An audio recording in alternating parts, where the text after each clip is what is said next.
याद आ जाए, कोई डॉक्टर हो, इंजीनियर हो, प्रोफेसर हो, अगर उसको देखकर अल्लाह याद आ रहा है तो वो कामयाब है। तो अब ये बताए कि किस तरह हम ये कर सकते हैं कि एक डॉक्टर इस तरह बन जाए कि उसको देखकर अल्लाह याद आ जाए, या कोई एक डॉक्टर कैसे अपनी ज़िंदगी को ऐसे संवार सकता है कि जिसको देखकर अल्लाह याद आ जाए और वो कामयाब हो। जज़ाकुमुल्लाह खैर। बहुत अच्छा सवाल है आपका कि एक आदमी दुनियावी चीज़ों में घिरा हुआ है और वो दुनियावी परेशानियां हैं उसको, इसके बावजूद वो ये किस तरह कर सकता है कि वो अपने आप को वैसा बना ले कि उसको अल्लाह याद आ जाए। सबसे पहले तो इसमें मैं एक हदीस जिक्र करना चाहूँगा, वो ये है कि इन्नमल अअमालु बिन्नियात, बुखारी शरीफ की पहली हदीस है। व इन्नमा लिम्रिइम मा नवा फमन कानत हिजरतुहु इला दुनिया युसीबुहा व इला इम्राअतिन यनकिहुहा फहिजरतुहु इला मा हाजर इलैह। मज़ीद तफसील से भी है इसमें, अलबत्ता बुखारी शरीफ की इब्तदा में जो रिवायत नकल की गई है वो इससे मिलती जुलती है। हिजरत एक बहुत बड़ा अमल है और इस हदीस में बताया गया है कि अगर उस अमल में नीयत दुनियावी होगी, यानी लोगों का दिखलावा मकसूद होगा, तो उस इतने बड़े अमल में भी अल्लाह की रज़ा शामिल नहीं होगी। हालांकि हिजरत का मकसद ही यही है कि मुझे दुनियावी तौर पर तकालीफ से बचकर मैं दीन की किस तरह बेहतरीन खिदमत सर अंजाम दूँ, मगर इसमें भी अगर दिखलावा मकसूद है तो उसका सवाब नहीं होगा। तो मकसद ये है कि अपने हर अमल में अपनी नीयत को सामने रखना चाहिए कि जी मैं जो डॉक्टर हूँ, मैं ये जो खिदमत कर रहा हूँ, तो क्या मैं दौलत के लिए कर रहा हूँ, लोगों को लूटने के लिए कर रहा हूँ, या मेरी दवाई से लोगों को शिफा होगी, क्या होगा, लोगों को परहेज़ क्या कह सकता हूँ, क्या कर सकता हूँ। अब ये नीयतें हैं, पैसा दोनों सूरतों में आएगा। मैं इसकी आपको एक और मिसाल देता हूँ कि घर में एक खिड़की हम लगाते हैं। अब एक आदमी ने खिड़की इसलिए लगाई कि जी रोशनी आएगी, तो ठीक है रोशनी आ रही, उससे ताज़ा हवा आएगी, ताज़ा हवा आ रही। एक ने नीयत ये कर ली कि जी मैंने ये खिड़की इसलिए लगाई है कि यहाँ से अजान की आवाज़। अब ऐसा नहीं है कि उसने अजान की आवाज़ के लिए लगाई है तो उससे रोशनी नहीं आएगी या ताज़ा हवा नहीं आएगी, वो तो आती ही रहेगी। अलबत्ता शहर में जहाँ जहाँ अजान होगी इस खिड़की की वजह से इसको सवाब मिलता है।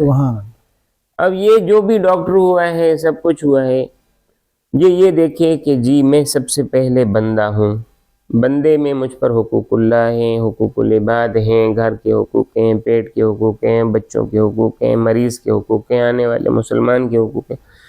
सब हुकूक में फिर ये चीज़ देखनी है कि मैं इसमें आया जुल्म करने वाला हूँ, ऐसे तो नहीं कि मैं जो वो आ रहा है उसको ज़रूरत नहीं है दवाई की, उसको परहेज़ की ज़रूरत है और मैंने 10 टेस्ट उसको लिख दिए तो मैं जुल्म करने वाला हूँ। एक ये है कि यार इसको एक दवाई की ज़रूरत है तो मैं इसको एक दवाई, इसको आदल कहा जाता है। तीसरा क्या है, एहसान का मामला। एहसान का मामला ये होता है कि यार इसको मैंने बताया भी और देखा उसकी ज़रूरियात हैं और उसका जेब उसको इजाज़त नहीं दे रहा, तो अपने जेब से उसको मैंने फ़ीस वापस कर दी, माफ़ कर दी, ये एहसान का मामला हो गया। तो है तो डॉक्टर कमाएगा, इसके अलावा और मरीज आएंगे इसके पास सब कुछ। डॉक्टर साहब आप कहना ये चाहते हैं कि जो भी काम करे उसको जो इंसान का बुनियादी मकसद है इबादत, जिसके लिए अल्लाह ने तख्लीक किया है बंदगी, उससे उसको मैच कर ले। अगर वो उसके मुताबिक है तो वो शख्स कामयाब है, अगर वो उसके मुताबिक नहीं है तो वो काम उसके लिए सही नहीं है, वो नुकसानदेह है। सही। तो एक बड़ी अजीब बात इस वक्त जहन में आ गया, मौलाना मुफ्ती आफ्ताब साहब ने फरमाया था। मैं उनके पास चला गया, मैंने कहा हज़रत दुआ फरमा दें, मेरे फलां मुतालिक उनको औलाद नहीं होती। तो उन्होंने फरमाया कि बाज़ लोग इस दुनिया में आते हैं, अल्लाह ताला को सिर्फ उनसे काम लेना होता है। अगर हमारी औलाद हो गई तो ये समझ लें कि हम ख़ास नहीं हैं। हमारी औलाद आगे जाकर या तो दज्जाल के खिदमत गुजार होंगे या इमाम महदी के लश्कर में होंगे, दो ही कैटेगरी है। अगर हमारी औलाद नहीं आई और हम लाए गए हैं तो मकसद इस कारखाना दुनिया में ना اللہ اگر ہمیں لائے ہیں تو ہم سے کوئی خاص کام لینا چاہیے. ہر شخص کو یہ سوچنا چاہیے کہ مجھے کس خاص کام کے لیے لائے گی. سبحان اللہ سبحان اللہ ماشاء اللہ. اچھا مفتی صاحب کامیاب زندگی کے حوالے سے مزید کیا ہم کر سکتے ہیں؟ مثلا جیسے کہ آج کل مارکیٹ میں اور سوشل میڈیا پہ جو لوگ مشہور ہوتے ہیں ان کو لوگ کامیاب سمجھتے ہیں، یا جن کے پاس پیسہ بہت زیادہ ہوتا ہے ان کو لوگ کامیاب سمجھتے ہیں.